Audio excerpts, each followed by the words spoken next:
안녕하세요, 모토시 조건입니다. 오늘 시승 중인 바이크는 스즈키 GSX-8S입니다. 저는 지난해 에이크마에서 이 GSX-8S를 굉장히 눈여겨봤습니다. GSX-8S는 경쟁 모델들과 비교하면 휠베이스가 길게 설정이 되어 있습니다.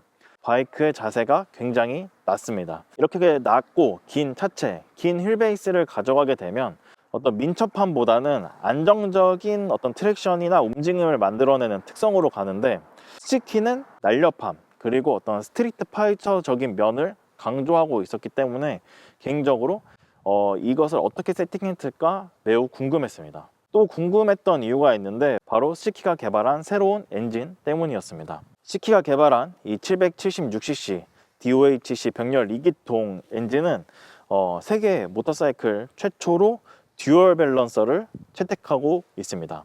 그러니까 진동을 줄여주는 밸런서를 두 개를 채택하고 있다는 것인데요. 또한 이 밸런서를 90도 각도로 배치를 하면서 이 진동 상쇄 효과를 크게 줄여냈다고 합니다.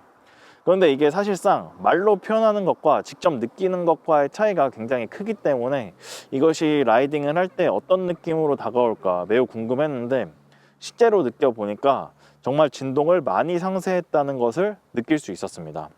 스즈키 GSX-8S는 77.9Nm의 최대 토크를 가지고 있습니다. 이 토크는 경쟁 모델들 중에서 가장 강력한 토크를 가지고 있는데요. 이런 토크는 저회전에서 굉장히 많은 도움이 됩니다.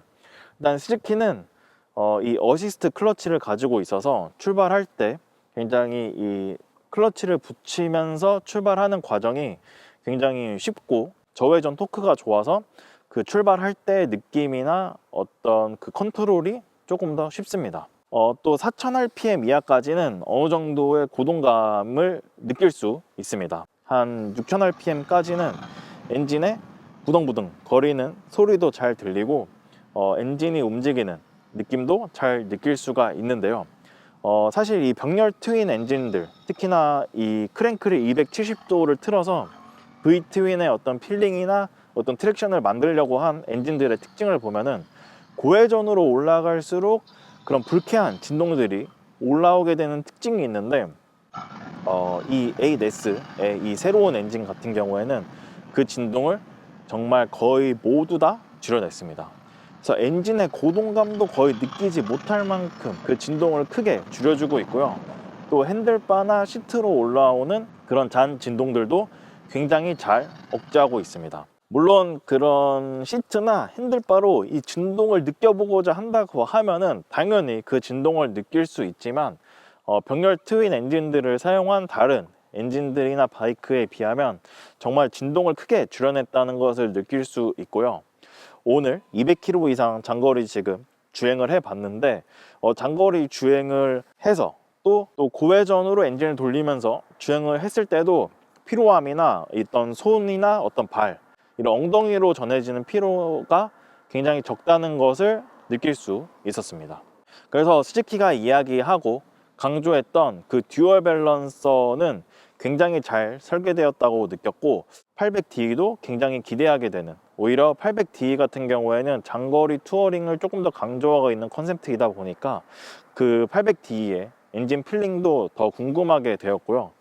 또 많은 분들이 또 스즈키에서도 그렇고 이 GSX-8S의 디자인이나 컨셉트상 뭔가 공격적인 스포츠 라이딩만 해야 되는 어떤 그런 바이크라고 생각할 수 있지만, 이 8S는 어떤 그런 진동들을 많이 줄여내고 있고 그런 것들이 확실히 긍정적으로 체감이 되기 때문에, 사실 우리가 모터사이클을 타게 되면 중장거리 투어가 어떻게 기본적인 라이딩 환경이라고 생각을 하는데, 그런 라이딩 환경에서 굉장히 라이더에게 좋은 피드백을 주는 설정이라고 생각을 합니다. 디자인 같은 경우를 이제 좀 말씀드리면, 전 사실 에이크마 현장에서 봤을 때 어떤 이런 바이크의 자세나 콘셉트는 굉장히 좋았지만, 이 바이크를 처음 언베일을 했을 때 전 약간 멈칫했습니다. 이유는 이 헤드라이트의 디자인이 굉장히 좀 파격적이었기 때문인데요.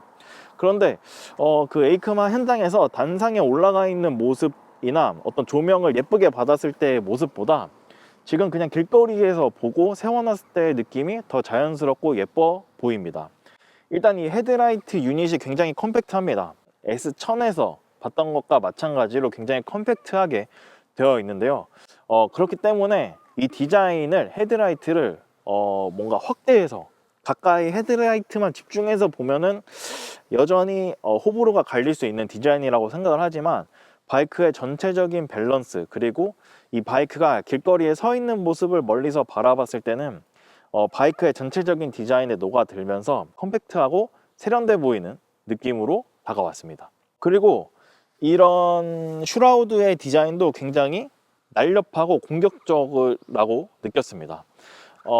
호넷 750도 그랬고, 이 GSX-8S도 스케치 디자인을 보면은 굉장히 KTM을 많이 떠오르게 하는 그런 날렵한 라인들로 디자인이 되었는데, 실제로 저 개인적으로는 이 8S가 이 바이크의 날렵한 뾰족뾰족한 인상을 더 잘 만들어냈다고 느껴집니다. 그래서 확실히 GSX-8S는 실물파라고 말씀드리고 싶고요.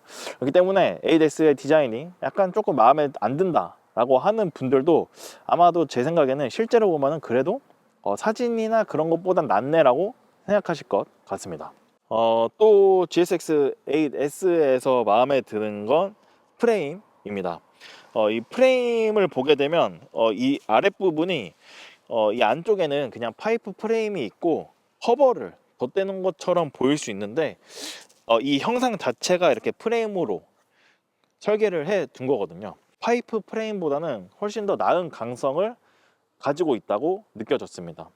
또 리어 서브 프레임이 굉장히 트렐리스 디자인으로 튼튼하게 되어 있는데, 메인 프레임에 굉장히 유기적으로 연결이 되어 있고 알루미늄 스윙암을 채택하고 있습니다. 그래서 이 아래쪽의 움직임이 굉장히 가볍고 유연하게 느껴지는데, 어떤 이런 프레임 설계나 이 스윙암의 설계까지 굉장히 이 조합이 좋게 느껴져요. 그래서 바이크의 움직임이 굉장히 안정적으로 느껴졌습니다.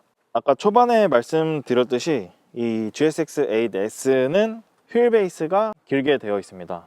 그리고 바이크의 자세가 낮게 깔려 있는데요. 그런데 이 바이크의 형상과 달리 시트고는 810mm로 경쟁 모델들보다 조금 높습니다. 그런데 바이크에 앉아보면 171에 72kg 라이더가 앉았을 때 양발이 거의 뒤꿈치까지 아주 잘 닿습니다. 그리고 바이크의 이 라이딩 포지션 자체가 저는 오히려 시트고가 낮았으면 더 별로였을 것이라는 느낌을 받았습니다. 이 핸들바의 높이가 그렇게 높지 않게 설정이 되어 있는데, 또 시트의 높이가 조금 어느 정도 올라와 있다 보니까 상체가 자연스럽게 숙여지는 이런 포지션, 공격적인 포지션이 나오거든요. 그런데 이 포지션에서 허리가 아프거나 장시간 라이딩을 해도 불편하지 않게 아주 적절하게 설정된 느낌이었습니다. 물론 저보다 신장이 크거나 하시는 분들은 조금 더 핸들바가 낮다고 생각하실 수도 있지만, 저는 이 시트고의 높이와 이 핸들바가 너무 높낮이 차이가 없어서 적절하게 느껴졌고요. 이 적극적인 라이딩 포지션을 취했을 때도 편하면서도 공격적인 포지션을 만들어낼 수 있다는 것이 굉장히 좋게 다가왔습니다. 그리고 저는 이 GSX-8S에서 가장 만족스러웠던 건 와인딩에서의 느낌이었습니다. 고속 주행은 사실 이 8S는 토크 위주의 세팅으로 뭔가 일상 영역에서 쓰는 어떤 범위 내에서의 토크, 그리고 그때의 느낌이 더 좋게 설정이 되어 있습니다. 물론 고속으로 올라갔을 때, 고회전으로 올라갔을 때 아까 말씀드렸던 것처럼 엔진에 불필요한 진동이 없기 때문에 굉장히 고회전으로 엔진을 돌리는데도 무리가 없지만, 엔진의 어떤 특성 자체가 고회전으로 쭉쭉 뻗어나가는 느낌보다는 그냥 어떤 전 영역을, 어떤 회전 영역을 넓게 쓰면서 타는 라이딩에서 매력적이라고 느껴졌고요. 어떤 그런 엔진의 특징과 함께 이 긴 휠베이스를 통해서 와인딩에서 굉장히 안정적이고 쉽게 그 와인딩을 즐겁게 주파를 할 수가 있었습니다. 긴장하지 않고 그냥 자신감 있게 돌아나가도 바이크가 흔들리지 않고 굉장히 노면을 꿋꿋하게 늘려주는 그 느낌을, 신뢰감을 받으니까 와인딩을 굉장히 즐겁게 탈 수 있었습니다. 핸들링이 엄청 가볍다고는 할 수 없을 것 같아요.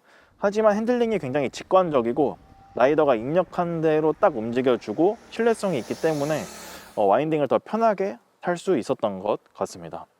그리고 핸들바가 테이퍼드 핸들바로 핸들로 올라오는 진동도 굉장히 잘 억제가 되어 있고, 핸들이 어느 정도 무게감이 있으니까 오히려 핸들이 너무 가벼운 것보다는 이런 바이크의 출력이나 어떤 전반적인 밸런스에서 굉장히 잘 조화가 되어 있다고 느껴졌고요.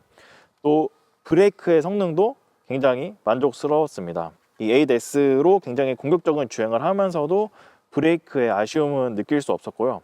특히나 이 브레이크 레버의 감각이 좋았는데, 브레이크 레버를 굉장히 점진적으로 제동력을 높이고 브레이크 레버를 놓으면서 제동력이 풀어질 때 그 세밀함이 단계별로 나눠져 있다는 느낌이어서 바이크의 자세가 불안해지지 않고 하중 이동이 너무 급격하게 이동하지 않으면서 그 브레이크를 다룰 수 있다는 점이 굉장히 좋았습니다. 또 클러치 레버는 엄청 가볍다고는 할 수 없지만, 저는 오히려 클러치 레버가 너무 가볍게 되면은 조금 저렴한 그런 느낌이 있는데, 지금 장시간 주행을 하면서 클러치를 사용했을 때, 시내에서 주행을 했을 때도 큰 피로감을 느끼지 않고 주행할 수 있는 딱 적절한 그런 압으로 세팅이 되어 있다고 느껴졌고, 퀵시프트가 채택이 되어 있다는 것이 장점입니다. 그래서 사실 이 클래스에서 퀵시프트가 있는 바이크를 선택을 하려면 일제 모터사이클들이 아닌 유럽제 모터사이클들로 가게 되고, 그렇게 되면은 가격대가 많이 높여지게 되는데, GSX-8S는 이 퀵시프트를 갖고 있어서 그런 점이 아무래도 많은 매력 요소가 될 것 같습니다. 다만 한 가지 아쉬운 점이 있었는데요, 바로 이 방향 지시등입니다. 뭐 스티키에서 이야기하는 거는 뭐 바이크가 뭐 넘어졌을 때 어떤 수리 비용을 줄일 수 있지 않냐, 뭐 이런 컨셉트로 접근을 하고 있는데, 스티키는 아무래도 어떤 이런 디자인이나 이런 것들, 또 헤드라이트도 LED로 잘 이렇게 프로젝션 타입으로 해놓고서 좀 이렇게 너무 큰 벌브 타입의 방향 지시등을 해둔 점, 이것이 저는 좀 아쉽게 느껴졌습니다. GSX-8S의 국내 출시 가격은 1130만 원입니다. 아까 제가 아쉬운 부분이라고 말씀드렸던 저 벌브 방향 지시등만 뺀다고 하면 핸들바라던가 서스펜션 세팅, 브레이크, 또 퀵시프트, 알루미늄 스윙암, 어떤 이런 부분들에서 확실히 8S는 경쟁 모델들보다 더 높은 가격대를 가져갈 수 있는 그런 구성을 확실히 갖추었다고 생각을 하고요. 다른 경쟁 모델들과의 비교는 또 다른 컨텐츠에서 더 자세하게 한번 말씀드릴 수 있도록 하겠습니다. 그래서 오늘 이렇게 GSX-8S를 시승을 해봤는데, 저는 제가 예상했던 것보다 또 기대했던 것보다 이 엔진이나 전체적인 만듦새, 그리고 구성, 밸런스가 너무 좋게 다가왔고, S750이 4기통 모델이 없어졌다고 굉장히 아쉬워하는 분들도 계시지만, 저는 8S가 그만큼의 어떤 즐거움 그리고 만족감을 제공해 줄 수 있는 모델이라고 생각을 하고, 그럼 오늘도 영상 봐주셔서 감사하고, 다음에도 또 다른 시승기와 컨텐츠로 뵙겠습니다. 감사합니다.